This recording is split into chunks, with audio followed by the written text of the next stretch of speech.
तो ये वाली जो वीडियो है ये लड़कियों के लिए ही है ना, महिलाओं के लिए इस रूप में कि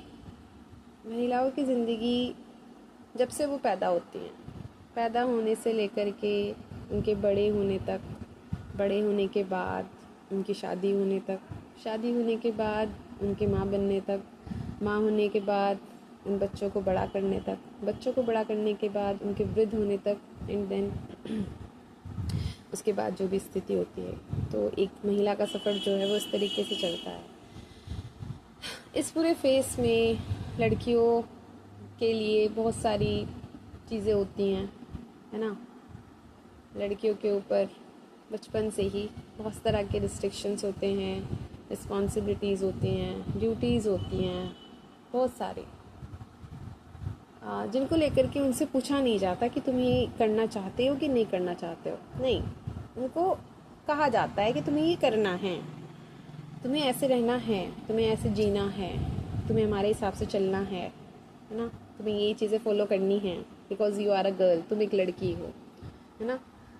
तुम्हारे कंधों पर खानदान की इज्जत है ना। और तुम्हें जो है परिवार की इज्जत का ध्यान रखना है, मान मर्यादा का ध्यान रखना है, ये सारी चीज़ें, है ना। लड़कियां इन सारी चीज़ों को सुन करके अपने पेरेंट्स से वो इन चीज़ों को फॉलो भी करती है, कोई प्रॉब्लम नहीं है, ठीक है, करती है वो फॉलो, वो मान लेती है कि हाँ ऐसा ही है ना, कि अगर हम कुछ गलत करेंगे तो सीधा बात हमारे पेरेंट्स पर, उनके संस्कारों पर, उनकी परवरिश पर उठेगी, है ना। तो वो करती है फॉलो, ठीक है। लेकिन इस बीच में फिर एक सवाल जो है वो ये है कि क्या इस बीच में महिलाओं की अपनी ज़िंदगी नहीं होती, लड़कियों की अपनी ज़िंदगी नहीं होती, लड़कियों की अपनी इच्छाएं नहीं होती, लड़कियों के अपने सपने नहीं होते, लड़कियों की अपनी उम्मीद नहीं होती, लड़कियों के अपने मज़े नहीं होते, लड़कियों की अपनी कोई खुशी नहीं होती, है ना, ये सारी चीज़ें। लेकिन मुझे लगता है कि ये सारी चीज़ें लड़कियाँ सिर्फ इस बात को लेकर के अपनी खुशी, इच्छाएं या जो भी है उनको या तो मार देती है, किनारे कर देती है, या जो भी है, ठीक। लड़कियां अगर कुछ करना चाहे तो उसे, अगर वो कहे कि मुझे ये पढ़ना है ना, कहे कि मुझे आगे पढ़ाई करनी है, ये करना है, तो पेरेंट्स के द्वारा उसको ये बोला जाता है कि तुम अपने ससुराल में जाके कर लेना, तुम्हें जो करना है वहाँ पे जाके कर लेना, तुम्हें जैसे जीना है वैसे जी लेना, तुम्हें जैसे पढ़ना है वैसे पढ़ लेना, तुम्हें जो करना है कर लेना, तुम्हें जो पहनना है पहन लेना, जहाँ घूमना है घूम लेना, वहाँ पे जाके करना, यहाँ पे नहीं करना, है ना। कि तुम हमारे पास किसी दूसरे की अमानत हो, तुम्हें किसी दूसरे घर जाना है, तुम पराया धन हो, एक्सेट्रा एक्सेट्रा, एनीथिंग, ठीक है।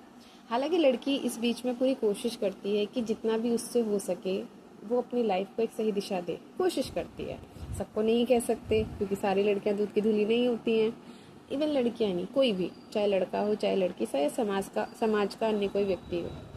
कोई भी परफेक्ट नहीं होता, अच्छे भी होते हैं लोग, बुरे भी होते हैं। हम सबको, कि हम एक, अगर कोई एक वर्ग है और उसको हम कह दें कि ये तो अच्छा ही है, और एक कोई दूसरा वर्ग है उसको कह दें हम ये तो बुरा ही है, वो गलत है। क्योंकि हर वर्ग में, हर व्यक्ति में अच्छाई भी होती है, हर व्यक्ति में बुराई भी होती है, हमें दोनों बातों को देखना पड़ेगा, ठीक है। तो हम यहाँ ये बात बिल्कुल नहीं कह सकते कि सारी लड़कियाँ अच्छी होती हैं और सारे लड़के बुरे होते हैं, वो बात नहीं है, ठीक है। लड़कियां होती हैं, कुछ लड़कियां होती हैं जो अपनी लाइफ में अपने सपनों के, अपने उनके कुछ सपने होते हैं, उनके कुछ ड्रीम होते हैं, वो कुछ अचीव करना चाहती हैं, लाइफ में कुछ पाना चाहती हैं, जो भी है, ठीक है। वो कोशिश करती हैं, वो लाइफ में अपनी मेहनत से छोटे छोटे स्टेप्स को पार करते हुए, छोटे छोटे पड़ावों को पार करते हुए कहीं पहुंचती हैं, किसी एक पोस्ट पर पहुंचती है, किसी एक पद पर पहुंचती है, अपने काम को, अपनी जिम्मेदारी को बहुत अच्छे से निभाती है ना, बहुत अच्छे से निभाती है, करती है हर काम को जिम्मेदारी के साथ करती है, अपनी ड्यूटीज़ फुलफिल करती है पूरी तरीके से। तो जिस भी पोस्ट पे वो पहुंच जाती है उस काम को अच्छे से करती है ना, लाइफ में कुछ अचीव करती है अपनी मेहनत से,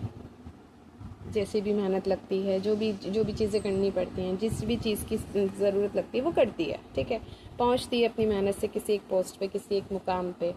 है ना। तब भी उसके जो पेरेंट्स होते हैं उनकी उस लड़की से ही एक्सपेक्टेशन रहती है कि ठीक है, उनके लिए बात मैटर नहीं करती कि लड़की ने कुछ अचीवमेंट्स हासिल किए, नहीं, वो उससे सवाल ये करते हैं कि तुम ये बताओ शादी कब कर रही हो, हम लड़का देखना शुरू करें,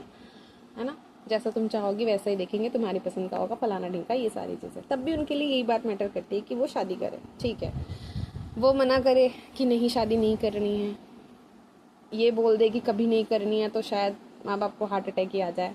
इसलिए वो बोलती है कि अब भी नहीं करनी है। ठीक है, लेकिन उस अभी नहीं का मतलब पेरेंट्स नहीं समझते, है ना, कि वो अभी नहीं क्यों है, वो उस बात को नहीं समझते। ठीक है, देन उनके द्वारा बोला जाता है कि ठीक है तुम यहाँ तक आ गई हो, अच्छी बात है, लेकिन तुम्हें अपने भविष्य के बारे में सोचना चाहिए, तुम्हें अपने फ्यूचर के बारे में सोचना चाहिए, क्योंकि हम हमेशा नहीं रहेंगे, है ना। वो ये बात बोलते हैं कि हम हमेशा तुम्हारे साथ नहीं रहेंगे, कि हम तुम्हारा ध्यान रखेंगे वो। देन पेरेंट्स का प्रेशर हो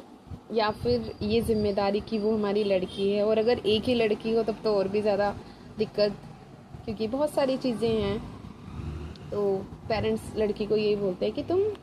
अपने ससुराल में जाके कर लेना, हम ऐसा ही घर ढूंढेंगे जिससे तुम्हारी पोस्ट पर, तुम्हारी नौकरी पर किसी तरह की कोई दिक्कत नहीं आएगी, तुम कंटिन्यू कर सकती हो सारी चीज़ें।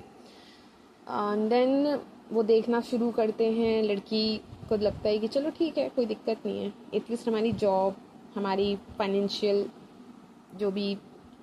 सिचुएशन है, फाइनेंशियल स्टेबिलिटी, वो सब कंटिन्यू रहेंगे, देन कोई प्रॉब्लम नहीं है ना। देन लड़कियां हाँ कर देती हैं, कर लेती हैं वो शादी, कोई दिक्कत नहीं। उसके बाद वो शादी के बाद चीज़ों को वैसे ही कंटिन्यू करने की कोशिश करती हैं, बट जैसे अंधे तो नहीं है ना हम लोग, दिखता है हमको, है ना, क्योंकि हमें पता है कि उसके बाद लड़की के ऊपर डबल रिस्पॉन्सिबिलिटीज़ आ जाती हैं। डबल रिस्पॉन्सिबिलिटीज़, अपने घर में वो काम नहीं भी करेगी तो चलेगा, बिल्कुल चलेगा, कोई दिक्कत नहीं है, उसके पास ये बाउंडेशन नहीं है कि करना ही है ना, वो वाली बाउंडेशन नहीं है। हालांकि वो फिर भी करती है, ऐसी बात नहीं है, वो करती है, लेकिन फिर भी एक बाउंडेशन नहीं है कि करना ही है। अपने घर में नहीं भी करेगी तो चलेगा, कोई दिक्कत नहीं है, कोई उसको घर से निकाल के बाहर नहीं फेंक देगा कि तुम काम नहीं करती इसलिए घर के बाहर जाओ, तुम्हें यहाँ रहना ही नहीं है। हाँ, ताने देते हैं, ताने तो हर कोई देता है, गालियाँ हर कोई देता है, चलो माँ बाप की बातें इतनी ज़्यादा लगती भी नहीं है, हालांकि लगनी चाहिए बट नहीं लगती है, कोई दिक्कत नहीं। लेकिन जब शादी होकर के लड़की दूसरे घर में जाती है, वहाँ पे उसके ऊपर रिस्पॉन्सिबिलिटीज़ हो जाती हैं, है ना, क्योंकि उसको क्या बोलते हैं, घर की बहू का टैग मिल जाता है कि तुम घर की बहू हो, घर की इज्जत हो, घर की लक्ष्मी हो। तो ये सारे भारी भारी शब्दों से उसे नवाज दिया जाता है, और जब इतने भारी भारी शब्दों से, इतने बड़े बड़े शब्दों से लड़की को नवाजा जा रहा है, तो लड़की भी ये समझती है कि हाँ काफ़ी बड़ी जिम्मेदारी है। तो वो वहाँ पे ये नहीं कह सकती कि मैं घर का काम नहीं करूँगी, या मैं ये नहीं करूँगी, या मैं वो नहीं करूँगी, नहीं कह सकती, है ना, उसे करना पड़ेगा, वो करेगी, है ना। नहीं कह सकती वो ये बात जाते जाते नए घर में कि मुझे तो आप ये कह करके लेके आए थे। कंडीशन तो कभी ये रखी नहीं थी कि हम तुमसे घर का काम नहीं कराएंगे, और चलो रखी भी हो, लेकिन व्यवहारिक तौर पर ऐसा नहीं होता, क्योंकि ये बात लड़की भी समझती है कि शादी बहुत बड़ी जिम्मेदारी होती है, छोटी मोटी जिम्मेदारी नहीं होती है। ठीक है, तो वो करती है, कंटिन्यूस लाइफ को करती है, उसमें सरवाइव करती है, वो अपनी बहू होने की रिस्पॉन्सिबिलिटीज़ भी निभाती है, उसके साथ साथ वो एक इंसान होने की रिस्पॉन्सिबिलिटीज़ भी पूरी तरह से निभाने की कोशिश करती है, अपने खुद को भी देखती है, खुद की ज़रूरतें भी देखती है, और अपनी जिम्मेदारी को भी ध्यान से रखती है। इवन वो लास्ट टाइम तक कोशिश करती है कि सारी चीज़ें क्या बोलते हैं उसे, उसको क्या बोलेंगे, दोनों चीज़ों को संभालना, है ना,